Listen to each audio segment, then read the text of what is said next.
조화문이라는 가수 혹시 아십니까? 네. 모르시면은 제 연배고.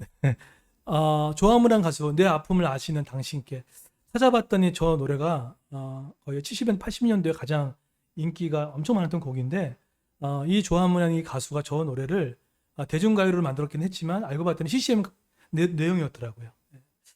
어, 한참 70년대, 80년대 최고의 가수로 선정되고, 정말로 당시 조용필, 막 그런 대가수를 이길 정도로 인기가 많았던 이 가수가 갑자기 돌연 어, 방송에 출연을 중단합니다. 이유는 당시에는 너무 지금은 많이 회자되고 있지만 당시에 공황 장애가 가장 크게 왔다고 합니다. 그때는 이 공황 장애에 대해서 변명이 제대로 인식되지 않았기 때문에 이렇게 숨겨진 질병으로서 취급을 받았다고 이야기를 합니다. 사람도 알 수도 없고 또 나갈 수도 없는 이런 상황 가운데 자신의 삶은 정말로 돈도 있었고 명예도 있었고 권력도 있었지만 정말 지옥 같았다라는 것을 이렇게 고백을 하더라고요. 그런데 이 조화무라는 가수가 공황장애에 걸릴 수 있었던 가장 큰 어렸을 때 큰 단초가 뭐였냐면 아버지의 폭력이었다고 합니다. 아버지가 어렸을 때 상당히 강하게 키운다는 그 마음으로 아들을 너무 많이 때린 거예요. 아니, 때리고 폭력을 가하고. 근데 그런 것 때문에 이 조화문 이 가수의 마음 가운데 계속해서 분노가 해결되지 않은 채 계속 자라났다는 거죠. 그런데 이것이 대물림이 되면 안 되는데 꼭 아버지의 못된 것을 배우는 것도 좀 있잖아요. 근데 이 조화문 가수가 이 폭력을 끝나야 되는데 자녀를 때리기 시작했다는 거예요. 뭐 몇 대 맞을래? 그럼 한 대면 10대 때리고, 몇 대 맞을래? 2대 하면 20대 때리고, 이런 식으로 그 폭력의 대물림이. 근데 이런 폭력은 이 분노로 남게 되고, 행복하지 못한 삶을 계속 영위했다고 합니다. 그래서 아무리 돈도 있고, 인기도 있고, 사람들 날 찾아오고 있지만 자신은 그 인기와 명예가 가장 정상했을 때 마음은 계속해서 지옥 같았다라고 이 표현을 하더라고요. 예, 그러는 중에 본인이 정말로 이제 견딜 수 없어서 동네 근처에 개척교회를 이제 다녔다고 얘기를 합니다. 뭐 등록해 다닌 게 아니라 정말로 뭐 잠도 못 자고 뭐 불면증에 시달리니까, 예, 그래서 이제 교회를 다니기 시작했는데 어느 날인가 한 권사님이 급히 뛰어오더니 이렇게 얘기하는 거예요. 우리 얼굴을 보니까 너무나 얼굴이 지금 안 돼 보인다. 근데 제가 권사님으로서 뭐 해준 건 없고 이 책을 꼭 읽어봤으면 좋겠다라고 이제 권면했다는 거예요. 근데 그 책이 뭐였냐면 신약 성경에 나오는 요한복음이었습니다. 이걸 한번 꼭 읽어보시라고. 아마 우리가 큰 관점으로 본다 그러면 하나님의 섭리겠죠, 그렇죠? 이 조화문한 가수를 살리기 위해서 한 섭리하다고 생각합니다. 그런데 자기가 어떤 성격상 고집도 세고 자기 주장도 셌던 조화문 가수가 뭐 기독교도 싫고 다 싫었던 이 사람인데, 근데 그날따라 읽고 싶은 마음이 들었다는 거예요. 너무 마음이 지옥 같으니까. 그런데 그 요한복음 가운데 읽다가 14장인가 가다 보면은 평안이라는 단어가 나옵니다. 내가 내게 평안을 주노니 넌 세상이 주는 것이 아니다라는 그 이야기를, 그 구절에 눈이 멈추고 마음이 멈추기 시작했다. 그러면서 하는 말이 뭐라고 얘기하냐면 세상은 나에게 돈을 주겠다. 세상은 나에게 명예를 주겠다. 세상은 나에게 인기를 주겠다고 하지만 세상은 어떤 세상도 나에게 평안을 주겠다는 얘기를 한 적이 없다는 얘기예요. 그래서 그 평안을 준다는 그 말에 빨려들기 시작했고 이 말씀을 계속 읽어야겠다는 생각이 들었던 거예요. 왜냐하면 자기가 마음이 지옥이다 보니까 너무 불안하고 시달리다 보니까. 그래서 그때부터 시작해 가서 무려 그 3년 동안 이게 낮과 밤이 거의 없을 정도로 계절의 변화를 못 느낄 정도로 3년 동안 성경을 구약부터 신약까지 계속 읽어나가기 시작했다는 거예요. 읽어나가기 시작하면서 그때 이제 하나님이 이제 그때 이제 만나기 시작했고 그리고 회복되기 시작했다는 거예요. 그런데 그렇게 성경을 통해서 만났던 평안을 만나서 두 가지가 해결되는데 첫 번째는 어떤 게 해결되냐면 아버지의 용서가 시작됐다고 얘기합니다. 아버지의 용서.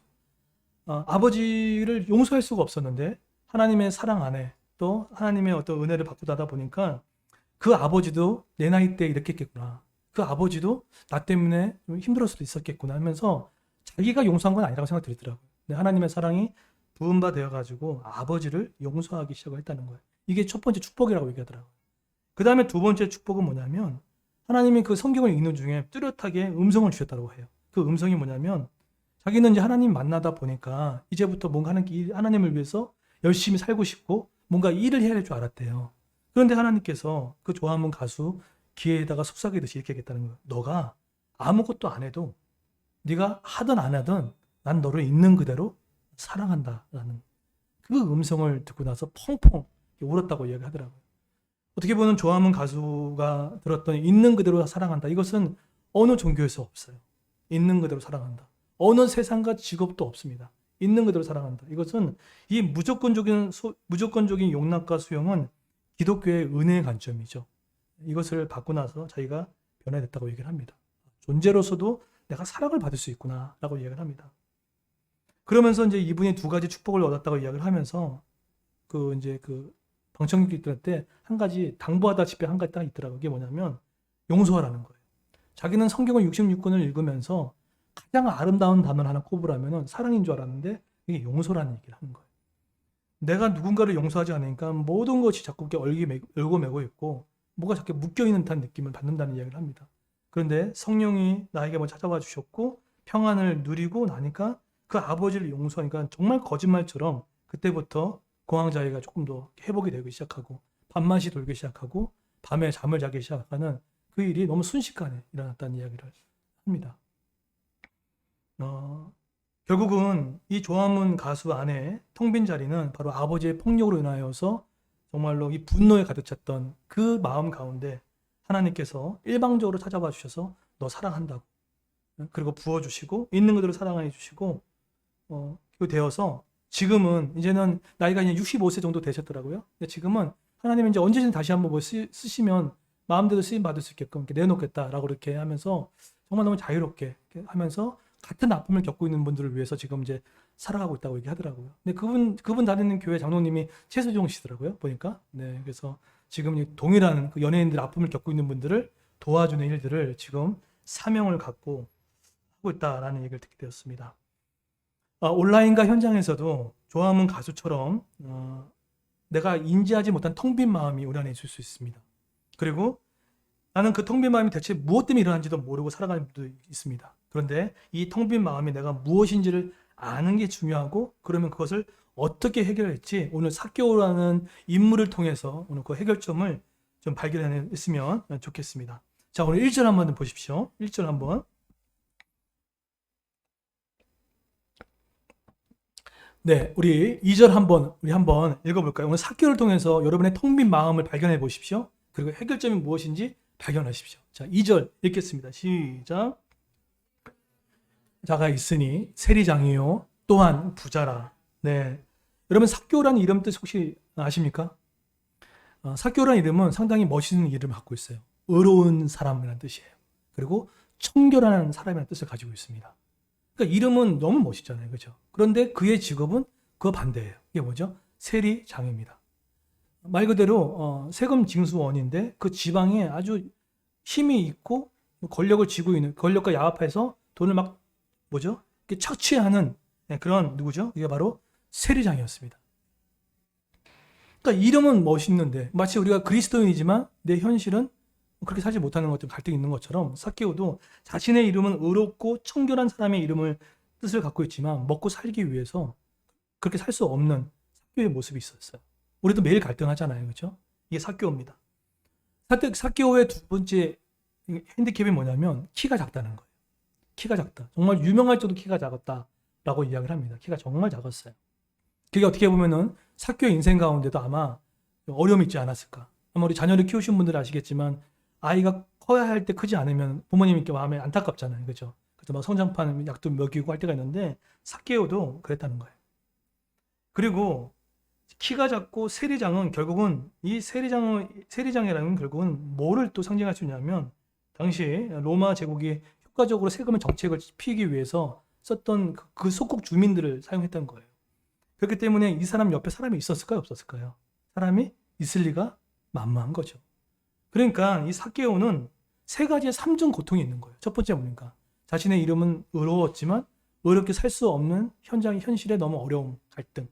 두 번째는 삭개오라는 이름 안에 세리장을 통해서 사람들이 다가오지도 않고 돈만 있으면 될 줄 알았는데 다가오지도 않고 혼자 있는 듯한 외로움을 겪고 있던 사람. 그리고 키가 작은 열등감. 그것이 바로 삭개오의 인생이었습니다. 여러분 이제 이런 상태에서 이제 성경을 추측하면 삭개오는 아마 이러한 자신의 그 모든 핸디캡을 감추기 위해서 아마 이 돈은 자기한테 정말로 중요한 보호수단이 될 거예요. 그래서 자기가 추구했다 잡았던 건 바로 돈이었습니다. 그래서 그를 어떻게 표현합니까? 2절에서 또한 그는 부자라고 표현해요. 여러분 사람은요 자신의 어떤 핸디캡, 약점들이 있으면 그것을 어떻게든 다른 걸로 채우려고 하는 그런 자연스러운 본능들이 있습니다. 근데 삭개오는 그게 뭐였습니까? 그게 돈이었어요. 돈이었어요. 아마 돈만 있으면 모든 것이 해결되고 돈만 있으면 사람들 날 사랑할 것 같고 돈만 있으면 나이가 칭찬도 받고 인정도 받고 관계의 소외함도 없어질 거라고 아마 생각했을 겁니다. 그런데 오히려 삭개오는 시간이 지나면 갈수록 자신의 핸디캡으로 인해서도 깊은 소외감에 빠져 있을 거고 어떻게 보면 예수님을 쫓아왔던 그런 행보를 보면은 아마도 이 문제는 돈이 있어도 해결되지 않았다라고 봐도 틀리지 않습니다. 자, 그러면 어떻게 보면 이 삭개오의 텅 빈 마음이 뭐였습니까? 바로 관계의 소외감. 그렇죠? 자신의 돈은 세리장을 통한 키가 작음을 통한 이 새로움이 바로 삭개오의 텅 빈 마음이었다는 거예요. 어쩌면 이 삭개오의 모습이 아마 우리 온라인과 현장에서 드리는 마음이 우리도 영적 삭개오가 될 수 있습니다. 그렇죠? 내가 믿는 사람인데 믿는 사람이 같이 살게 하지 못해서 오늘 갈등이 얼마나 많이 있습니까? 이게 삭개오예요. 그리고 내가 지금 가지고 있는 핸디캡, 이 사람은 키가 작았지만 어떤 사람은 외모의 핸디캡을 갖고 있는 분도 계세요. 또 어떤 분은 가정의 핸디캡도 있고 어떤 사람은 재정의 핸디캡을 갖고 있는 분도 계실 겁니다. 그것을 커버하기 위해서 아마 열심히 다른 어떤 뭘 추구했을 거예요. 시간을 들여서 공부하거나 학벌을 뭐 따거나 여러 가지 했을 겁니다. 그게 우리 모습과 전혀 다르지 않아요. 전혀 다르지 않습니다. 그런데 그렇게 자신이 가지고 있는 핸디캡을 이거를 중요한 건 이 자신이 가지고 있는 핸디캡이 우리의 모습이라면 이것을 어떻게 해결할 것인가? 매주 목요일마다 이제 부부학교 이제 다다음 주면 종강을 하긴 하지만 우리 PPT 한번 띄워주십시오. 네, 첫 번째 보시게 되면 우리 목요일날 부부학교를 합니다. 네, 부부가 하는데 그 책은 이제 결혼 코칭이라는 책을 갖고 왔는데 그 파트 가운데 자아상 치유라는 파트가 있습니다. 네. 근데 그 자아상의 치유의 파트를 설명할 때 이런 내용이 나와요. 배우자의 성장 배경을 아십니까? 라고 나와요. 그리고 두 번째로 배우자의 상처를 아십니까? 라고 이렇게 나옵니다. 우리가 지금 성인입니다. 그렇죠? 우리가 지금 성인이고 다 컸지만 배우자가 어렸을 때 성장했던 성장 배경과 배우자의 상처들이 아무리 성인이지만은 그것이 연결되기 때문에 어렸을 때 받았던 상처와 배경이 해결되지 않으면 고스란히 상처로 나올 수밖에 없다는 얘기를 하고 있는 거예요. 그런데 되게 많은 상처의 그런 단계가 많은데 7가지가 되고 있는데 이게 아마도 제 생각할 때 이 이기복 교수님이 이 고된 코넬 가정사역이 되게 유명한 학교거든요. 거기서 이 사역을 준비하셨고 오늘을 위해서 가장 많은 공부를 하신 분이에요. 제가 봤을 땐 독보적이에요. 그런데 그분이 여러 임상 상담도 해보고 집단 상담 많이 하시지 않았겠습니까? 그런데 7가지 추리더라고요. 배우자의 성장 배경과 상처가 남겨져 있을 때 해결되지 않으면 7가지 마음의 상처가 올라온다는 거예요.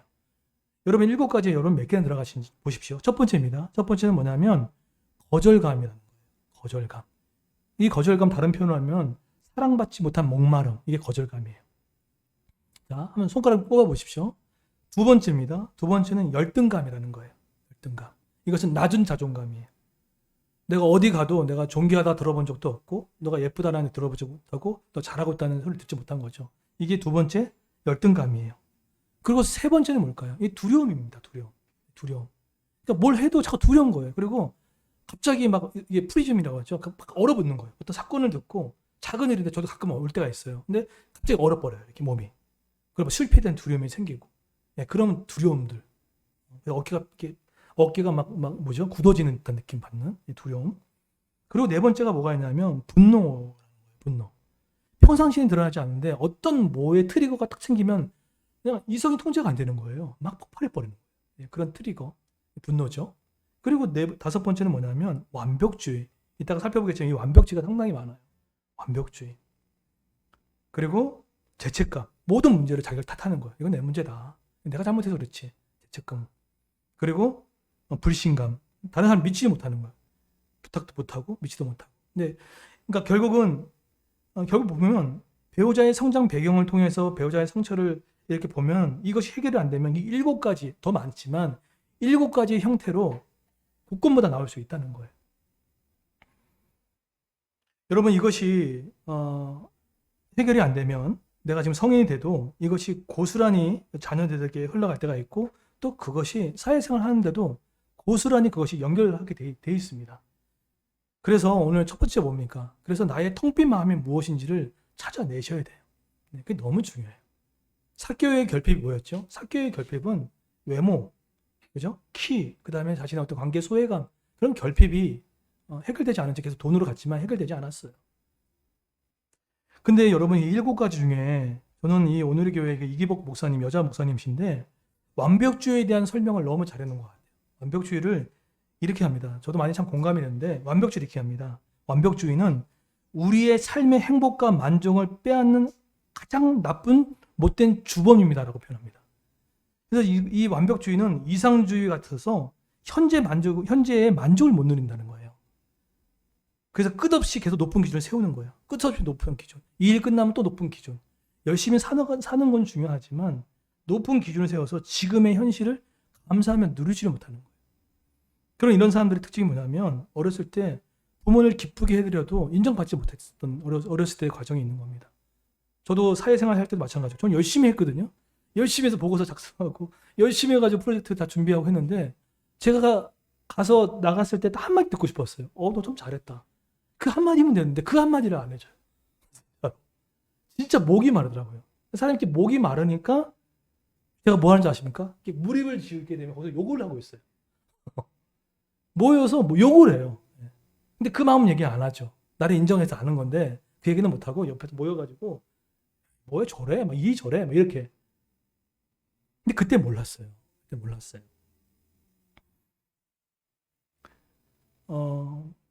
그런데 오늘 이 사개오는 아마 낮은 자존감, 관계 소외감, 정말 이런 것 때문에 아마 열등감, 낮은 자존감을 통해서 생각했을 거예요. 야, 나는 정말 신체적으로 부족하고, 그리고 나는 이렇게 열심히 사는데 사람들 와주지도 않고, 난 정말 외롭고, 정말 힘들다. 여러분, 세상에서 왕따는 사람이 멀리하는 거지만 기독교에서의 왕따는 왕이 따로 논다는 뜻인지 아시죠? 왕이 따로 논다는 거예요. 그게 왕따예요. 네, 그런데 이 사람은 정말 홀로 남겨져 있고 이 소외감을 해결할 수 없었어요. 여러분, 성경에도 해결되지 않는 자아상 때문에 하나님의 콜링이 와도 도망친 사람들 되게 많습니다. 대표적인 사람 누굴까요? 모세입니다. 모세죠. 모세가 40년 동안 애굽의 공주로서 애굽의 그 좋은 신분으로 있었다가 40년 동안 광야에 있었지만 하나님의 직접 콜링이 왔을 때는 어떻게 합니까? 안 가죠. 하나님 저는 이게 뭐죠? 입이 둔한 자다. 안 가요. 자아상의 치유가 안 되면요, 하나님의 부르심이 와도 반응을 못 하는 거예요. 두 번째 누가 있습니까? 예레미야가 있죠. 예레미야. 얼마나 위대한 선지자입니까? 그렇죠? 그 유다가 쓰러지고 나갔을 때 그걸 보고 정확하게 표현해주고 했던 그 예레미야고 하나님이 딱 불렀을 때 불렀거든요. 내가 너를 성별하고 너를 구별해 보았다. 쓰임 받겠다 했더니 뭐라고 합니까? 나는 아이다. 막 그렇게 얘기하면서 하나님 앞에 나가지 못해요. 제가 설교를 준비하다가 알고리즘으로 떠서 본 이제 영상이 하나 있는데, 여러분 분당 그 만나교회인가요? 만나교회라는 데가 있어요. 머리가 이만큼 벗겨지신 목사님 계시고, 아니 그냥 발성이 너무 좋으시죠? 예. 근데 그분이 열등감에 대한 이야기를 좀 하신 걸 제가 잠깐 봤어요. 그런데 결론부터 말하면 드러난 열등감이 있고 드러나지 않는 열등감이 있다는 거예요. 예. 근데 핵심은 뭐냐면 열등감 다 있다는 거예요. 근데 중요한 게 뭐냐면 이 열등감이 있는데 하나님 앞에 내가 나아갈 수 있느냐, 나아갈 수 없느냐의 차이라는 거예요. 결핍을 통해서 사람이 어떤 그 에너지를 갖고 올라올 때가 있습니다. 하나님 때로는 우리의 결핍을 통해서도 이렇게 일을 하십니다. 진짜 그래요. 우리의 부족한 것도 하나님 일을 하십니다.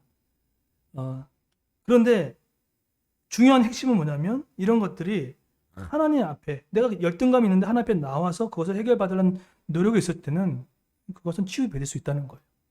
그래서 그러면 열등감이 언제 치유되는 걸 알 수 있냐면요, 자신의 열등감을 남 앞에서 얘기할 때 그건 치유된 거라고 얘기하더라고요. 자기가 머리가 25살 때까지 여기가 머리가 여기만큼 없었다는 거예요. 그거 얼마나 힘들었겠습니까? 25살인데. 근데 부인을 25살에 만나가지고 해결했다는 거예요. 그리고 아버지가 당시에 이제 정말 유명한 부흥 강사였다는 거예요. 그래서 말을 설교할 때마다 사람들 엄청 많이 돌았다는 거예요. 근데 아들인데 이제 이 교회를 뭐 어떻게 해야 되는데 설교에 대한 부담감. 내가 저렇게 할 수 없는데. 네, 그러는 중에 이제 본인의 어떤 삶을 통해서 이제 해결받아서 됐는데 막 노름을 되게 잘했다 그러더라고요. 거의 타짜 정도의 수준으로 막 노름도 많이 하고 했는데 자신은 그런 열등감, 말도 못하는 열등감, 외모에 대한 열등감들이 기도굴에 들어가서 하나님을 만남으로 있는 건데 널 사랑한다. 그 한마디를 듣고 나서 치유되어서 결국 그 열등감이 그 교회에 그 열등감을 겪고 있는 사람들을 품어내는 그 일로 하나님이 걸음을 사용했다라는 고백을 하게 되더라고요. 여러분 삭개오는요. 삭개오는 자신의 관계의 소외감과 자신의 외모적인 열등감과 여러 가지 그런 것을요. 놔뒀던 사람이었습니까? 놔둔 사람이 아니었다는 거예요. 누구한테 나갔습니까? 예수님이 여리고 들어오신 걸 봤죠. 그 다음에 어디로 오랍니까? 돌, 무화과 나무 속에 올라간 거예요. 누굴 보려고요? 예수님 보려고. 이게 다른 지점이에요. 그래서 여러분, 저는 오늘 혹시나 우리가 지금 이 현실의 영적인 삭개오인데 혹시 오늘 설교를 듣다가 그런 마음이 있는 분이 계시면 꼭 기억하십시오. 내가 텅 빈 마음의 자리를 파악하는 것만 해도 90%가 해결됩니다. 내가 어디서 무너져 있는지. 그래서 두 가지를 좀 드리고 싶은 건 첫 번째는 감정 일기를 꼭 썼으면 좋겠어요. 감사 일기는 쓰지만 감정 일기를 잘 안 쓰는 분들 많이 있는 것 같아요. 있는 내용, 없는 내용 상관없어요.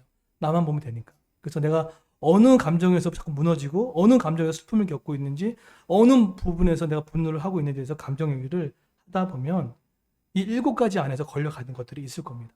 그리고 두 번째는 나의 성장 과정을 기회가 된다 그러면 누가 함께 5분도 10분도 정도 같이 나눠보거나 그것을 누군가 나눠보면서 내가 여기에 압점이 있었구나. 이 압점을 이렇게 풀어야겠구나. 라는 생각들을 하는 것이 필요하지 않을까라는 생각들을 하게 됩니다.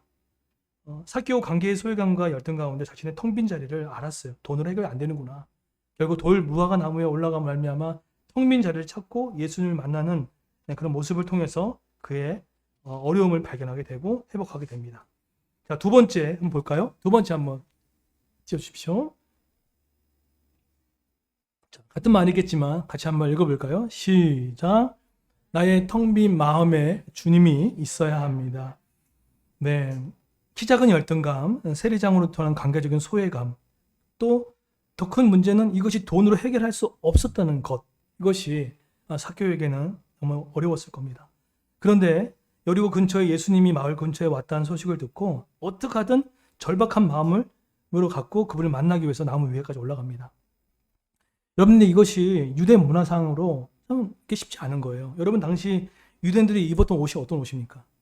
통으로 이렇게 내려 길게 입는 원피스지 않습니까? 그러면 나무 위에 올라가면 뭐가 보여요? 하체가 보인단 말이에요. 그건 무슨 뜻이에요?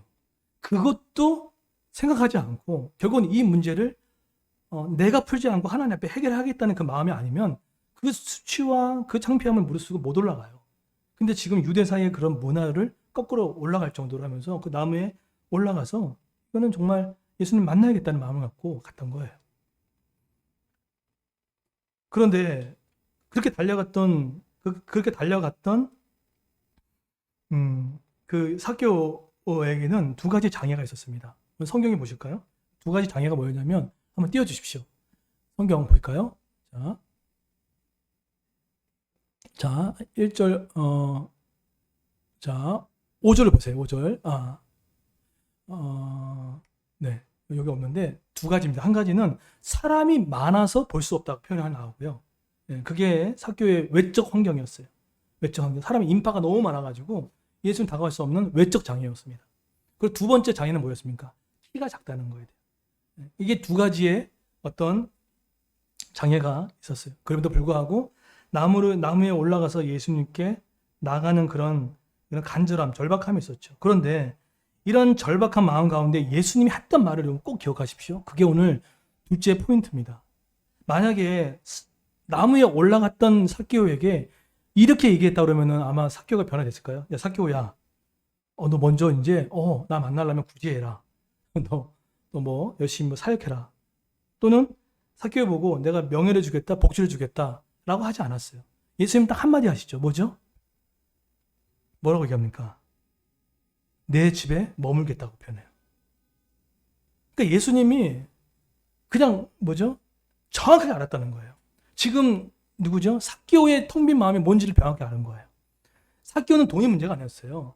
그죠? 건강이 문제가 아니었습니다. 삭개오의 마음에는 한계의 소외감이에요. 그러니까 결국은 지금 예수님이 그것을 정확하게 아시고 내 집에 머물겠다. 여러분 지금 이 머물겠다는 이 뜻이 유대사에서는요. 여러분 유대인들이 식사할 때 얼마나 식사합니까? 2시간까지 식사합니다. 네. 그러면 예수님이 그 집에서 머물고 식사하겠다는 그 뜻은 뭘로 받아들이겠다는 거예요? 그를 인격적으로 받아들이겠다는 거예요. 그게 유대 문화입니다.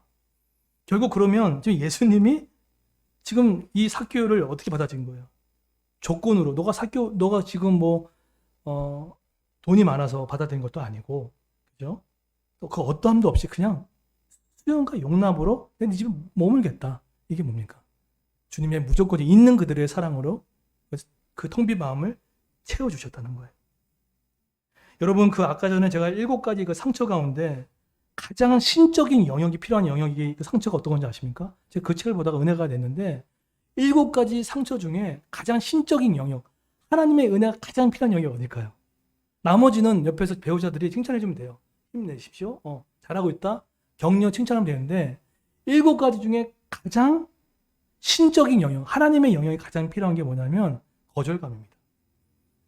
거절감의 그 영역 가운데는 이거는 방법이 없어요. 사람이 치유하기 되게 어려워요. 그래서 얘기할 때 거기에는 조건 없는 사랑을 꾸준히 받아야 되고 나의 존재가 그냥 조건 없는 사랑을 꾸준히 받아야 되고 하나님이 있는 그대로 품어주는 그 사랑을 경험하지 않으면 거절감 상처를 해결하기가 무척이나 어렵다고 얘기를 합니다.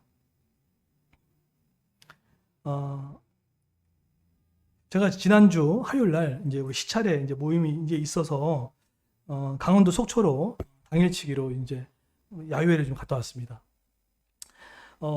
갔는데 근데 한 몇 분 갔죠? 15분 정도 갔나요? 나이대가 다 달라요. 근데 제가 거기서 두 번째예요. 나이가 이제 어려요. 예. 거기 80대 되신 분도 계시고 70대 되는 분도 계시고 갔는데 저는 사실 그 모임에 많이 못 나갔어요. 예. 여러 가지 이유 때문에 못 나갔는데 이번에 갔는데 그 속초에 가면은 좀 추천해 드릴게요. 꼭 그 가게 가보세요. 너무 맛있는 횟집에 갔어요. 상인의 횟집. 예, 제가 공개했습니다. 상인의 꼭 가시.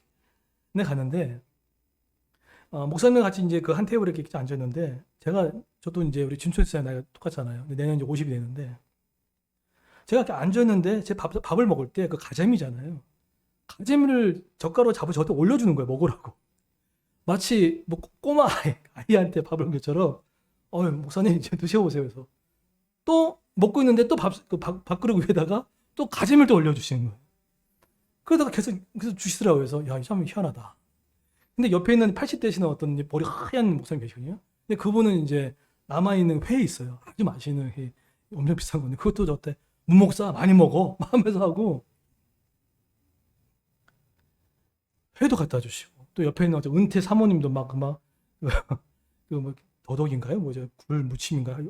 비싸더라고요. 근데 그걸 막 먹으라고 막 해주고 저는 제가 우성인 줄 알았어요. 앉아가지고 떠먹이는 우성인 줄 앉아가지고 감사합니다. 그래서 많이 먹었어요. 근데 저는 그 시차례에서 행동한 게 별로 없어요. 제가 뭐 돈을 많이 들였다거나 봉사를 많이 했거나 그게 없어요. 그래서 머릿속에 생각한 게 뭐냐면 제가 조건 없는 사랑을 받고 있다는 느낌을 받는 거예요. 네, 조건 없는 사랑입니다. 그런데 어제 이제 토요일이죠. 어제 이제 아침에 일어나서 기도 끝나고 쉬고 있는데 포천에 가면 성원교회라는 데가 있습니다. 근데 그분이 연락이 왔어요. 목사님 우리 교회에서 바자회를 합니다. 오시라고.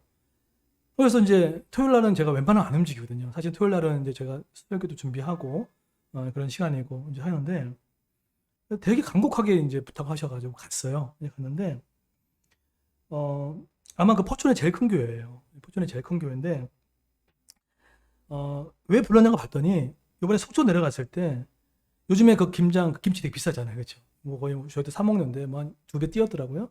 그런데 2배 뛰었는데 아내가 이제 바자회인다고 해서 바자회 가면 김치가 싸냐고 했더니 싸대요. 그래서 그러면 그럼 거기 가겠다고 했던 모양이에요. 그런데 알고 봤더니 이 목사님 네분이 김치를 사 놓으신 거예요. 네, 김치를 제가 봐도 뭐 한 2, 30만 원치 사 놓으신 거예요. 김치 가져가라고. 그래서 저희는 또 그냥 받을 수 없잖아요. 그래서 돈을 이제 가지고 이제 갔는데 이 바자회가 이 규모가 장난이 아닌 거예요. 포천 땅이 넓어서 교회도 이렇게 건평이 한 1000 몇백 평이죠. 되게 넓어요. 근데 거기 마당 되게 크고 근데 거기 봤더니 선교 부스마다 뭐 초등부, 중등부, 고등부, 그다음에 뭐 중국, 뭐 캄보디아 이렇게 다 이렇게 있더라고요. 근데 알고 봤더니 그 바자에 나온 수익금은 또 이제 이웃들에게 이제 나눠주는 걸 사용하고 하는데 근데 중요한 게 뭐냐면 이렇게 같이 이제 그 목사님과 이렇게 앉았는데 여러분 그런 바자에 있으면은 아무리 그 담임 목사님 저를 초청을 해도 거기 돌아보는 게 맞아요? 아니면 저를 1대1로 케어하는 게 맞습니까? 상식적으로 봤을 때. 돌아다니면서 그죠? 돌아다니면서 이렇게 보는 게 맞잖아요. 그런데 안 떠나시는 거예요. 그 목사님과 그 사모님이 앉아서 저희들 서빙을 해주는 거예요.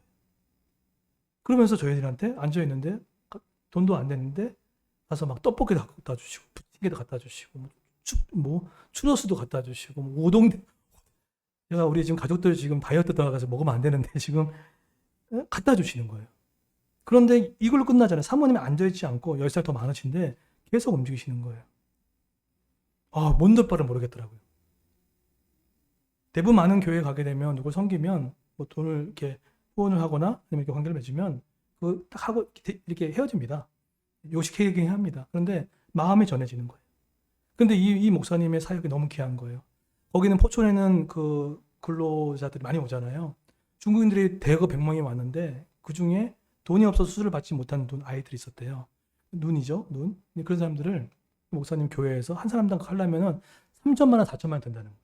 근데 그 돈을 교회에서 다 제공해주고 그리고 심지어는 그 100명의 이주 노동자들을 거기서 양육해가지고 중국에 다시 가잖아요. 근데 거기 갔던 사람들 중에 이제 교회 지도자가 돼가지고 교회가 4개를 벌써 지어졌다는 거예요. 그러면서 지금도 그분은 그게 중국에 지금 40회 그냥 공안한테 붙잡혀 나는 간다라고 하면서 지하 교회 가가지고 말씀을 가르쳐주고 그 일을 좀 하고 있는 거예요. 근데 그 얘기를 하는데 아내가 막 우는 거예요, 이게. 내가 부끄럽게. 그럼 나는 뭐냐. 당신이 거기서 울면 나는 내 사역은 뭐냐 하는데 막 우는 거예요. 그런데 이 목사님 마지막 했던 말이 저한테 은혜가 됐어요. 뭐냐면 목사님 왜 이렇게 잘해주세요? 제가 그 말을 물어본 거거든요. 그랬더니 하는 말이 여러분 그 지구촌 교회 언론 목사 혹시 이동원 목사 아십니까? 근데 그 목사님이 그랬다는 거예요. 이 목사님 네 분과 식사를 할 때 뭔가 자기가 필요한 것을 그냥 대화 중에 있는데 그날 가면은 그 언론 목사 이동원 목사님 사모님이 그 물건 다 갖고 온다는 거예요. 테팔 주전자가 필요하면 테팔 갖고 오고 후라이팬이 필요하면 후라이팬 갖고 오고 했다는 거예요. 그러면서 하는 말이 이거예요. 저도 이렇게 받았습니다. 저도 이렇게 충분히 이렇게 넘치도록 받았고 조건 없이 받았기 때문에 우리 문숙님 목사님 가정 가운데 조건 없이 나누는 것뿐입니다. 그 얘기 하더라고요. 사교의 변화는 사교의 어떠함도 아니었어요. 그죠? 사교의 잘나고 세리장인 것도 상관없이 예수님의 그 텅 빈 자리에 내가 너와 함께 하겠다. 그러니까 다른 말로 하면 있는 그대로 사교를 품어준 그 사랑이 결국 나중에 어떻게 됩니까? 이 사교가 두 가지를 하죠. 내가 4배나 갚겠습니다. 그리고 토색한 물건이 있다면 4배나 갚겠고 구제를 하겠습니다. 이웃사랑과 사회적 공의의 실천이 하게 됩니다. 여러분 교회는요 정말 멋있는 게 뭐냐면 노력하자 열심히 하자 달려가자라고 해서 성도들이 움직이는 게 아닙니다. 교회는 성령이 충만해지고 무조건적인 하나님의 사랑을 경험해지고 공동체 안에 서로 용납해주고 그 사람이 어떤 환경이든 간에 서로 용납과 조건 없이 받아주는 마음이 생기면 사랑이 올라와요. 그러면 너무나 자연스럽게 다른 사람을 섬기고 싶어하는 마음이 생길 수밖에 없다는 겁니다. 그래서 여러분 그것을 훈련하기 위해서 가장 좋은 공동체가 우리 이제 가정교회 공동체, 우리 공동체입니다. 어제 이제 설교를 준비하고 있다가 우리 진희지기님이 단톡방에 저한테 얘기를 하더라고요. 목사님, 우리 교회가 이제 가정교회를 시작이 됐는데 목사님 주보에 공동체 이름이 좀 들어져 있어서 이거 우리 성도들한테 좀 설명이 필요한 것 같습니다. 라고 얘기를 하더라고요. 그래서 너무 감사했어요. 제가 놓칠 수 있는 부분이었는데 우리가 서로 용납하고 조건 없이 사랑할 수 있는 훈련의 장이 사실은 이런 자리는 아니잖아요. 그죠? 속으로 공동체의 자리인데 그러려면은 우리가 철학과 정의가 명확해야 되잖아요. 근데 봤더니 그래서 설명이 필요하다는 생각이 들었습니다. 그레이스 교회가 8년 동안 가정교회 이름으로 시작을 했습니다. 그리고 결혼하지 않은 우리 청년 공동체 이름으로 시작을 했습니다. 근데 그러다가 우리는 코로나 3년을 겪게 됐죠. 그 3년 동안 겪게 됐다가 이사간 일들이 많이 생겼고 그리고 청년들도 많이 이렇게 흩어짐들이 일어났습니다. 예, 그러다 보니까 이것이 어떻게 하면 통합할 수 있을까에 대한 생각과 고민을 많이 했던 것 같아요. 근데 봤더니 지역적으로 묶어주고 필요성도 있고 관계적으로 가정이 청년들을 전도하는 그룹도 있더라고요. 그래서 이것을 일방적으로 나눌 수 있는 환경들이 되지 않아서 고민했던 겁니다. 그래서 변화된 게 없고 그래서 지기인들에게 좀 의견을 좀 물어보고 그러면 청년도 와도 가정이라는 이름 때문에 소외당할 수도 있잖아요. 가정이 없는데. 그러면 우리 가정도 청년들을 위하는 마음이 있으면 좋겠다라는 때문에 가장 공통 분모의 단어가 뭘까 했을 때 공동체라는 이름이 생각이 났어요. 그 대신 직이라는 이름을 다 가져가고 앞에 늙기쁨도 있고 한몫 전혀 바꿀 거 없습니다. 달라진 게 없어요. 그런 것 때문에 서로가 서로를 배려하는 마음이 있으면 좋겠다라는 생각 때문에 공동체의 이름을 갖게 되었어요. 여러분 지금 있는 공동체는 서로가 있는 그대로 받아주는 연습을 해보셔야 됩니다. 세상에서 연습이 안 돼요. 근데 공동체 안에 서로 연습하고 서로 품어주는 그 있는 그대로의 사랑들이 있다면 우리가 하나님의 사랑도 경험하지 않을까라는 생각들을 하게 됩니다. 다가오는 추수감사절 홈커밍데이 때 이런 서로 사랑하고 격려하는 응원하는 귀한 시간 됐으면 좋겠어요. 그리고 여러분 추수감사절 홈커밍데이 때 자녀들이 와서 사랑을 많이 주세요. 우리 주일학교 친구들 열심히 하고 있죠. 그냥 조건 없이 사랑해 주십시오. 사랑해 주십시오. 그리고 우리 예배 때도 조건 없이 하나님 사랑이 부어질 수 있도록 많이 기도해 주십시오. 이번에 보니까 우리 세례자가 2-3명 나올 것 같아요. 그래서 많이 축복해 주시고 기쁨을 표현다 그러면은 이웃사랑 하라고 하는 구호가 아니라 사회적 공의 하라고 하는 구호가 아니라 너무 자연스럽게 사교의 인생처럼 이웃사랑과 나눔으로 흘러가는 인생이 될 줄 믿습니다. 결론 맺겠습니다. 텅 빈 자리 발견하십시오. 그리고 두 번째로 그 텅 빈 마음에 하나님을 초대하십시오.